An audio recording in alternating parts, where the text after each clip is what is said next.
Une mère jette sa fille aveugle dans la rivière, mais un jaguar voit tout et fait quelque chose de surprenant. Le ciel était couvert, et l'air était chargé d'une épaisse odeur de terre humide et de feuilles pourries. Le chant des oiseaux se mêlait au murmure constant de la rivière toute proche. Tandis que Roberta marchait en silence sur un étroit sentier de terre entre de grands arbres, elle serrait fermement la main de sa fille Alice, une fillette de 7 ans seulement, aveugle de naissance. Alice marchait à petits pas, se fiant entièrement au contact de sa mère, inconsciente que chaque pas la rapprochait d'un terrible danger. « Il y a du vent, maman ?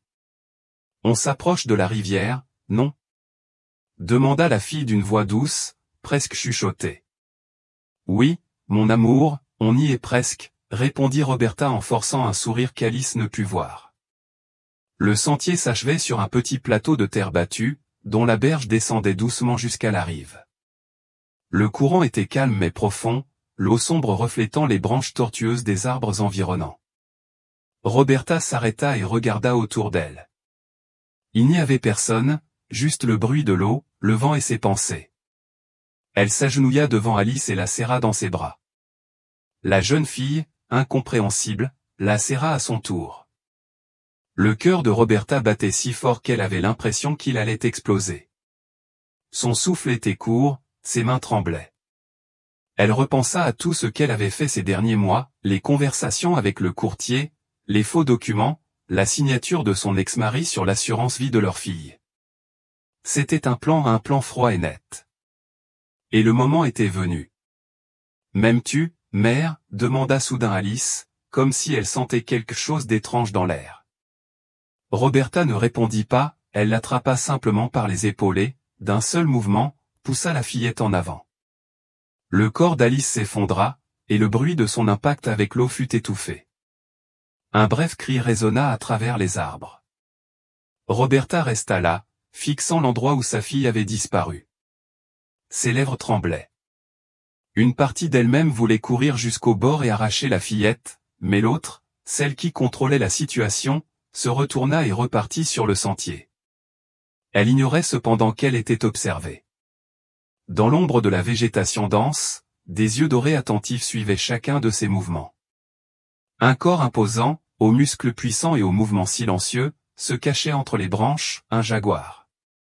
Elle observait tout, immobile, avec une respiration contrôlée et un instinct aiguisé. La jungle ne jugeait pas, elle voyait. Lorsque Roberta disparut dans les arbres, le jaguar s'approcha du rivage, regarda l'eau quelques secondes, puis, sans hésiter, sauta. L'eau était glaciale, elle pénétra les oreilles, le nez et la bouche d'Alice comme une invasion cruelle. Elle essaya de crier, mais avala l'eau. Ses bras s'agitèrent dans l'obscurité totale.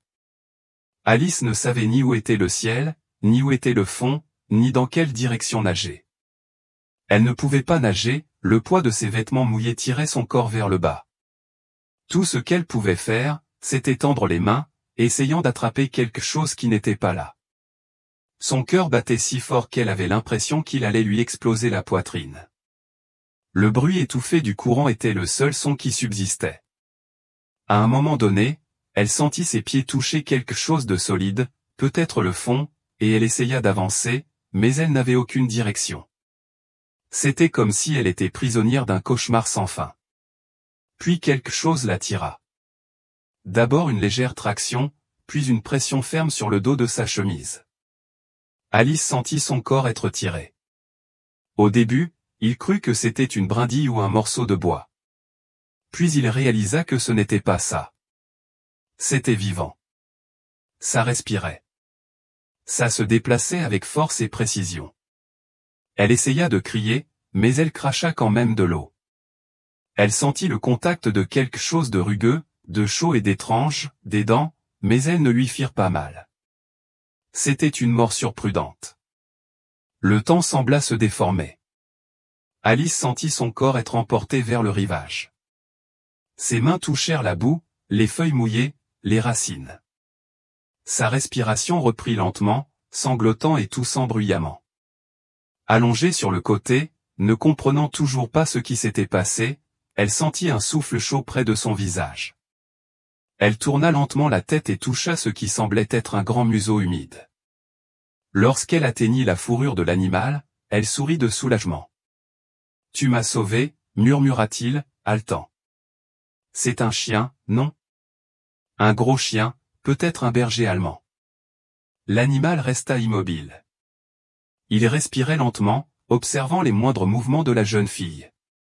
Son regard était attentif, protecteur, comme s'il cherchait à déchiffrer ce qui l'avait sauvé.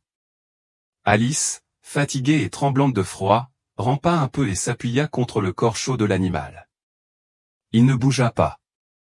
En l'absence de vue, Alice se fiait au toucher, à l'odorat et à l'ouïe.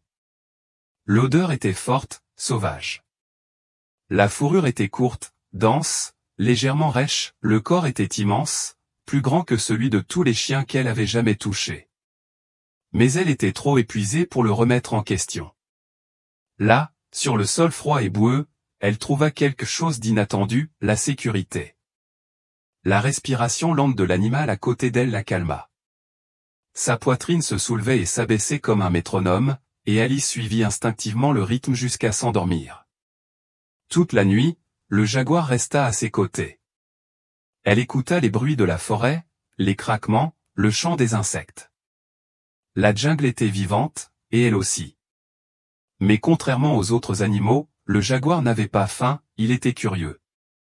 Cette petite créature humaine ne représentait aucune menace, elle était fragile, inoffensive et, d'une certaine manière, importante. Quand le soleil se leva, parmi les feuilles des arbres, la fille dormait encore et le jaguar était toujours là, veillant, observant en silence. Alice ouvrit lentement les yeux, ou plutôt leva les paupières, car il n'y avait jamais que l'obscurité. Le bruit de la forêt était intense aux oiseaux, bruissement des feuilles, insectes bourdonnants, mais il y avait autre chose, la respiration à côté d'elle était toujours là. Elle tendit la main, tâtonnant avec précaution. Elle sentit la fourrure épaisse, chaude et dense. La tête de l'animal était tout près d'elle. Alice sourit, persuadée que c'était un chien, peut-être perdu, peut-être un don de Dieu. « Tu es resté avec moi toute la nuit, n'est-ce pas? Tu n'es pas parti. » Le jaguar ne bougeait pas, il observait simplement, le regard fixe et attentif. Quelque chose chez cette petite humaine l'intriguait. Peut-être était-ce le fait qu'elle ne la regardait pas directement, qu'elle ne reculait pas, qu'elle ne tremblait pas comme les autres. Alice était différente. Le jaguar le sentait. La jeune fille s'assit avec difficulté. Elle était sale, ses vêtements étaient trempés de boue et son corps était couvert de légères égratignures. Ses mains tremblaient et son estomac gargouillait bruyamment. « Savez-vous où il y a de la nourriture? Ou de l'eau potable? » demanda-t-il. Silence. Le jaguar se leva lentement et fit 2 pas. Alice entendit le bruit de lourdes pattes sur des feuilles sèches. Puis un bruissement plus fort. « Tu me montres le chemin? » murmura-t-il. Elle se leva lentement, tâtant le sol de ses pieds nus. Elle était faible, mais chaque pas semblait guidé par une force invisible. Elle suivait le bruit des feuilles piétinées. Le jaguar marchait lentement, s'arrêtant de temps en temps pour vérifier si la fillette la suivait. Au bout de quelques minutes, Alice entendit de l'eau. Non plus la rivière forte et profonde qu'elle avait entendue auparavant, mais un ruisseau peu profond, avec le bruit des petites pierres qui roulaient dans le courant. Elle s'accroupit et y plongea les mains. Elle but avidement, s'humecta le visage et se sentit revivre. Quand elle eut fini, elle retourna là où elle pensait que se trouvait l'animal. « Tu m'as amené ici. Le savais-tu? » murmura-t-il. Le jaguar était assis à l'ombre d'un arbre voisin, observant. Quelques minutes plus tard, la pluie s'est mise à tomber. Plus loin, au loin, des équipes de recherche ont parcouru les sentiers, appelant la fillette par son nom. Ils ont utilisé des mégaphones, des chiens renifleurs et des cartes, mais personne n'imaginait qu'elle était vivante, et encore moins accompagnée d'un prédateur. Roberta, quant à elle, donnait des interviews pleines de larmes. Elle racontait à tout le monde que sa fille avait soudainement disparu, qu'elle était désespérée, qu'elle ne pouvait ni manger ni dormir. Elle utilisait sa douleur comme prétexte, répétant sans cesse sa version des faits. Mais chaque mensonge comportait des failles. L'assurance vie de l'enfant avait été renouvelée quelques semaines auparavant. Les signatures étaient en cours d'investigation, et l'un des agents impliqués dans l'affaire commença à poser des questions gênantes. Pendant ce temps, dans la forêt dense, Alice et le jaguar avançaient ensemble, chacun à leur manière, guidés par des instincts différents, mais dont le destin était désormais lié. La nuit était déjà tombée sur la forêt lorsqu'Alice ouvrit les yeux, toujours plongée dans l'obscurité absolue. Elle sentit le froid de la terre humide sous son corps et la forte odeur de la forêt humide, mêlée à la chaleur familière qui émanait d'elle. Le jaguar était toujours là, silencieux, vigilant. Alice tendit la main et trouva l'épaisse fourrure, encore humide de la pluie de l'après-midi. Elle sourit faiblement, sans la force de parler, simplement reconnaissante de ne pas être seule. La fatigue pesait sur ses os, mais la peur la maintenait en alerte. De l'autre côté de la végétation, parmi les branches et les feuilles, les sous-bois avançaient à pas prudents. Des hommes avançaient silencieusement, lampes de poche à faible faisceau, et des chiens dressés reniflaient le sol. L'un d'eux leva la main, signalant le silence. « Vous avez ici des empreintes récentes, et ce ne sont pas seulement des empreintes humaines, ce sont des empreintes de jaguar. » Le chien devant s'arrêta brusquement, renifla le sol, fit 2 pas en avant, puis grogna. Non pas par menace, mais par peur. L'herbe devant lui était encore plus piétinée, comme si quelqu'un venait de passer. Et il y avait autre chose, l'odeur d'un prédateur. Les voix cessèrent, et tous les hommes s'immobilisèrent. L'un d'eux murmura, « Il y a quelque chose d'énorme là-bas. » Puis, entre les arbres, un des projecteurs capta quelque chose. 2 formes immobiles côte à côte. La lumière balaya l'espace et révéla l'impossible. Là, allongée sur le sol en terre battue, une fille sale, le visage couvert de boue séchée, les cheveux collés au front, les genoux écorchés, pieds nus. Et, à côté d'elle, collé à son petit corps, se tenait un robuste jaguar, son regard doré fixé sur les hommes. Elle ne rugit pas, n'attaqua pas, mais son corps était tendu, prêt à réagir. Pendant un instant, personne ne respirait. Le temps s'arrêta. Les hommes armés se fixèrent, choqués. L'un d'eux faillit attraper sa radio, mais s'arrêta. « Ne bouge pas, » murmura le chef. « Elle protège la fille. » Alice entendit les voix et releva lentement la tête. « Il y a quelqu'un » demanda-t-il à voix basse, presque dans un murmure. L'un des hommes répondit prudemment, « Nous sommes là, mon petit. » « Tout va bien maintenant ?» La jeune fille sourit, se tournant vers le bruit et pointant le côté d'une main tremblante. C'était ce chien. Il m'a sauvé. Il est resté avec moi tout le temps. Le jaguar, comme s'il comprenait que sa mission était accomplie, se releva lentement. Il ne montra pas les dents, il n'émit aucun son, il lança juste un dernier regard aux hommes et, avec une élégance presque sacrée, disparut dans la forêt, englouti par les ombres. Les hommes s'approchèrent prudemment, encore incrédules devant ce qu'ils avaient vu. L'un d'eux s'agenouilla près de la jeune fille et lui prit la main. « Tu es en sécurité maintenant.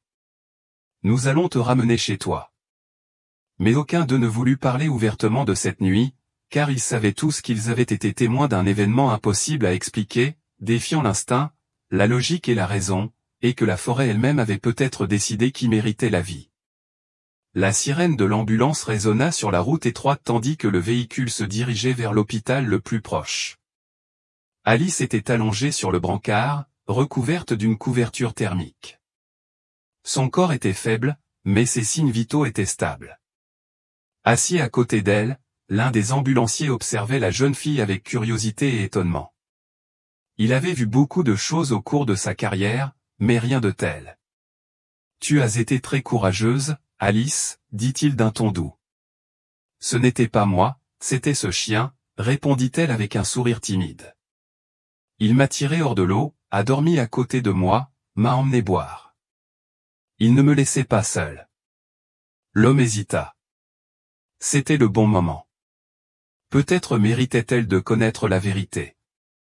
Il plongea son regard dans les yeux opaques de la jeune fille, qui fixait le vide avec la sérénité de quelqu'un qui croit en quelque chose de plus grand.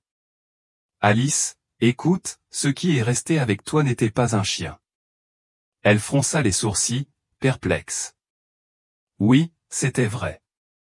Il était grand, poilu, chaud et protecteur. Oui, mais ce n'était pas un lionceau. Il prit une grande inspiration, comme s'il essayait encore de croire ce qu'il avait vu. C'était un jaguar, un animal sauvage. Alice resta silencieuse un moment, puis sourit. Mais elle était gentille avec moi. Elle n'était pas méchante. Non, elle ne l'a pas fait. Elle t'a sauvé et est restée avec toi. C'est quelque chose que personne ne peut expliquer. À l'hôpital, les retrouvailles avec son père furent immédiates et émouvantes. Celso accourut dans la chambre, les yeux remplis de larmes, les bras ouverts. Ma fille, ma petite fille, mon Dieu, tu es vivante. Alice pleura dans ses bras, comme si elle n'avait pas pleuré depuis tout ce qui s'était passé. Son étreinte était rassurante. C'était ce dont elle avait le plus besoin. Quelques jours plus tard, alors qu'Alice était encore en convalescence, la nouvelle explosa sur toutes les chaînes. Roberta, la mère, avait été arrêtée. L'enquête révéla la police d'assurance vie signée avec des documents falsifiés, le projet de tirer profit de la mort de sa fille, les mensonges dans les témoignages, les traces sur les lieux de la disparition. La justice n'eut aucun doute, tentative d'homicide qualifié, escroquerie à une compagnie d'assurance, abandon de personnes handicapées. La sentence tomba rapidement, des années de prison sans droit à un régime ouvert. Alice ignorait tous les détails. Son père avait choisi de protéger ce qui restait de l'innocence de sa fille, mais au fond d'elle-même, elle sentait que sa mère ne reviendrait pas de sitôt. L'histoire fit le tour du monde. Des journalistes tentèrent de l'interviewer. Les spécialistes du comportement animal se passionnèrent pour l'affaire. Beaucoup parlèrent de miracles, d'autres de transmission d'instinct maternel, mais personne ne parvint à l'expliquer complètement. Alice, à la maison avec son père, pouvait à nouveau marcher avec de l'aide et prenait des forces chaque jour. Le soir, lorsque le vent soufflait dans les arbres environnants, elle s'asseyait sur la véranda et souriait. « Merci, gros chien », murmura-t-elle dans l'obscurité. « Où que tu sois, je ne t'oublierai jamais. » Pouvez-vous imaginer ce qui se passe dans la tête d'une enfant de 7 ans, aveugle, seule dans une forêt, après avoir été trahie par celui qui devrait la protéger par-dessus tout? Et même là, entourée d'inconnus, au milieu du froid, de la faim et de la peur, elle a trouvé une protection là où personne ne l'aurait jamais attendue, dans l'instinct sauvage d'un animal que beaucoup qualifieraient de dangereux, un jaguar. Cette histoire ne parle pas seulement de survie, elle parle de choix et de compassion, des choses qui sont devenues de plus en plus rares chez les humains et de plus en plus présentes chez les animaux. Si cette histoire vous a touché, aimez cette vidéo, abonnez-vous à la chaîne et partagez-la avec quelqu'un qui a besoin de l'entendre aujourd'hui. Et dites-moi dans les commentaires d'où vous regardez cette histoire. J'aimerais savoir jusqu'où ce message a été entendu. À bientôt pour la prochaine vidéo.